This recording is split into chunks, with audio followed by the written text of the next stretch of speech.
मित्रों नमस्कार। मैं हरिदत्त शर्मा, शिक्षा के क्षेत्र से जुड़ा हुआ एक व्यक्ति।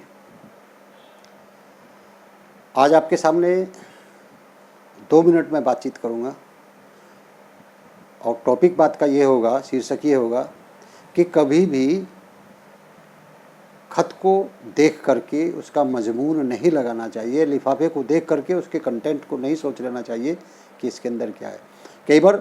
कई बार ये होता है कि हम अर्ध सत्य हमें पता चल पाता है, आधा सच हमें पता चल पाता है, और कई बार ये भी होता है कि जो हमने धारणा बना ली है वो वास्तव में सच नहीं होती।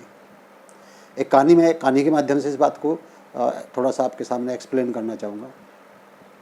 एक बार एक प्रोफेसर एक क्लास में पढ़ा रहे होते हैं और वो एक कहानी सुनाते हैं कि एक जहाज़ में कुछ लोग यात्रा कर रहे थे। उनमें एक नव दंपत्ति भी थे, मतलब युवा दंपत्ति थे, पति पत्नी। और अनफॉर्चुनेटली वो जहाज़ में कुछ टेक्निकल कमी आने के कारण वो जहाज़ डूबने वाला होता है। तो सभी लोगों को लाइफ बोट का सहारा लेकर के वहाँ से बचना होता है, एस्केप करना होता है।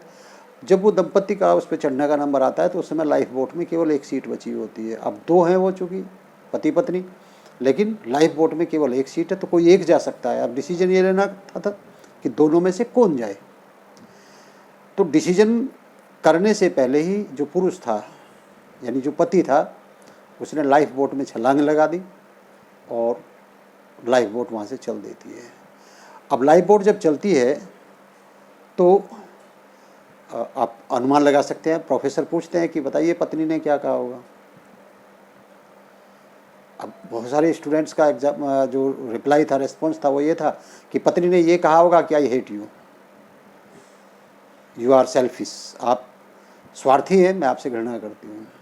लेकिन एक स्टूडेंट पीछे बैठा था, बिल्कुल चुपचाप शांत, कहानी को सुन रहा था। प्रोफेसर उसके पास जब पहुँचते हैं और उससे पूछते हैं आप क्यों चुप बैठे, आप बताइए कि आपका भी उत्तर यही है। तो वो लड़का कहता है नहीं, मेरा उत्तर इनसे अलग है। मेरा आंसर ये है कि उस महिला ने अपने पति से ये कहा होगा कि कृपया बच्चों का ध्यान रखिए। अब वो व्यक्ति घर आ जाता है और उसकी एक बेटी होती है, उसके लालन पालन में लग जाता है डेडिकेटेडली। अब उससे जब प्रोफेसर पूछते हैं, उस लड़के से पूछते हैं कि क्या तुमने कभी ये पहले सुनी थी ये कहानी, तुम आंसर का कैसे पता। तो वो लड़का बताता है कि क्योंकि जब मेरी मदर एक्सपायर हुई थी तो मैंने अपनी मदर को यही रेस्पॉन्स देते हुए सुना था। उसने मेरे पिताजी से कहा था कि मेरे बाद में बच्चों का ध्यान रखना। इसलिए मुझे लगता है कि उस महिला ने ये कहा होगा।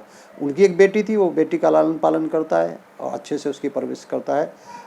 उसको सेट करने के पश्चात वृद्धावस्था में जब उस व्यक्ति की मृत्यु हो जाती है तो एक दिन सफाई करते हुए उस लड़की को उसकी डायरी मिलती है। उस डायरी में उसने लिखा हुआ था इस चीज़ का, जो कभी नहीं जान पाती, ये कभी नहीं जान पाई थी उसकी पुत्री।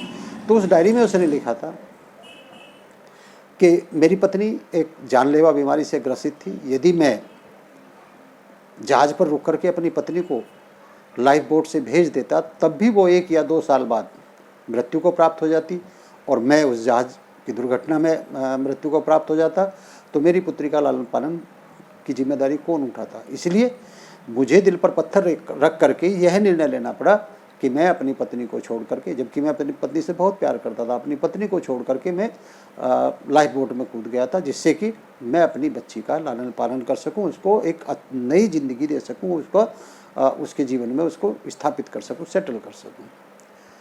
तो मित्रों, मेरा यहाँ कहने का यही है, मेरा कहने का तात्पर्य यही है कि अब यदि कहानी को हम सुनते हैं तो तुरंत रेस्पॉन्स ये आता है कि उस व्यक्ति ने गलत किया है। मतलब वही कि लिफाफे को देख करके उसका मजमून लगा लेना, उसका आकलन करना, अनुमान लगा लेना कि इस लिफाफे में क्या होगा। मित्रों, ऐसा नहीं होता। कई बार बाहर से कुछ और दिखता है, अंदर से कुछ और होता है। पूर्ण सच वह होता है जो उसकी गहराई में जाने पर पता चलता है। तो कभी भी किसी चीज़ की पूर्ण सच जाने बिना किसी भी तरह की प्रतिक्रिया उस पर नहीं देनी चाहिए। कई बार हम जो दिख रहा है वो सच नहीं होता और जो सच होता है वो हमें दिख नहीं रहा होता है। इसलिए हमेशा किसी भी बात की पूरी तह में जा कर के उसके बारे में जान लेना आवश्यक होता है। धन्यवाद। जय हिंद, जय भारत।